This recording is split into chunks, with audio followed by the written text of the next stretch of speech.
इतिहासाचे लेखन करणं अत्यंत जिकरीचं आणि कष्टाचं काम असतं, कारण इतिहासाचं लेखन जेव्हा पूर्ण होतं तेव्हा त्या लेखनाला अनेक फाटे फुटतात।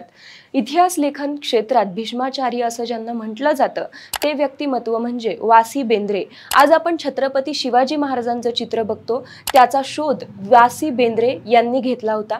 महाराजांच्या या चित्राचा शोध कसा लागला जाणून घेऊया या व्हिडिओमध्ये। नमस्कार, मी श्रद्धा, तुम्ही पाहत आहात वेद मराठी मनाचा।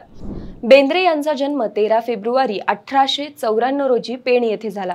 पुण्याच्या भारत इतिहास संशोधन मंडळात त्यांनी इतिहासाच्या संशोधनासाठी पहिलं पाऊल टाकलं। आपलं सर्व जीवन त्यांनी महाराष्ट्राचा इतिहास संशोधनासाठी वाहून घेतलं। महाराष्ट्राच्या 17व्या शतकाचा इतिहास हे त्यांच्या संशोधनाचं क्षेत्र होतं। 1928 मध्ये छत्रपती शिवाजी महाराजांच्या इतिहासाचा प्रास्ताविक खंड साधन चिकित्सा हा त्यांचा पहिला ग्रंथ प्रसिद्ध झाला। महाराष्ट्राच्या इतिहासाची राष्ट्रीय स्तरावर दखल घेतली जावी यासाठी त्यांनी अफाट परिश्रम घेतले। त्यांचा या कार्याचा 1938 साली शिष्यवृत्ती देऊन हिस्टॉरिकल रिसर्च स्कॉलर म्हणून इतिहास संशोधनासाठी युरोप व इंग्लंडला पाठवण्यात आलं। पेशवे दप्तरातील सुमारे 4 कोटी विस्कळीत कागदपत्रांचे कॅटलॉगिंग व विषयानुसार मांडणी बेंद्रे यांनी केली। इब्राहिम खान या परदेशी चित्रकाराने काढलेले मुस्लिम पेहरावातील छत्रपती शिवाजी महाराजांचे चित्र त्या काळी प्रचलित होतं। हे चित्र योग्य नाही असं बेंद्रे त्यांच्या लक्षात आलं।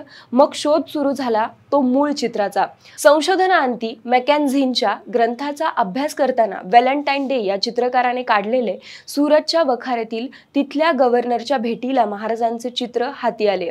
या चित्राची खात्री करण्यासाठी ते इंग्लंडला गेले। चित्राची खात्री झाल्यानंतर हे चित्र जगासमोर आणण्यासाठी त्यांनी इंडिया हाऊस कडून परवानगी मागितली आणि ती परवानगी त्यांना मिळाली। पुण्यातील शिवाजी मंदिर येथे साहित्य सम्राट न. चि. केळकर यांनी ते चित्र प्रसिद्ध केलं। आज आपल्याला जे चित्र दिसतं ते छत्रपती शिवाजी महाराजांचं खरं चित्र वासी बेंद्रे यांच्यामुळे महाराज कसे दिसायचे हे जगाला कळालं। या चित्राचा अभ्यास करून पुढे यावर अनेक पुस्तकं, चित्रपट आणि डॉक्युमेंटरी तयार झाल्या। महाराजांची शरीरयष्टी, त्यांची ठेवण याचा अभ्यास इतिहासकारांनी केला। एका चित्रामुळे छत्रपती शिवाजी महाराजांच्या जीवनातील काही पैलू लोकांसमोर मांडले गेले। आज आपण सरकारी कार्यालयांमध्ये जे चित्र बघतो ते खरं छत्रपती शिवाजी महाराजांचं चित्र आहे। हा व्हिडिओ तुम्हाला कसा वाटला आम्हाला कमेंटद्वारे सांगा आणि चॅनलवरती नवे असाल तर चॅनल सबस्क्राइब करायला विसरू नका।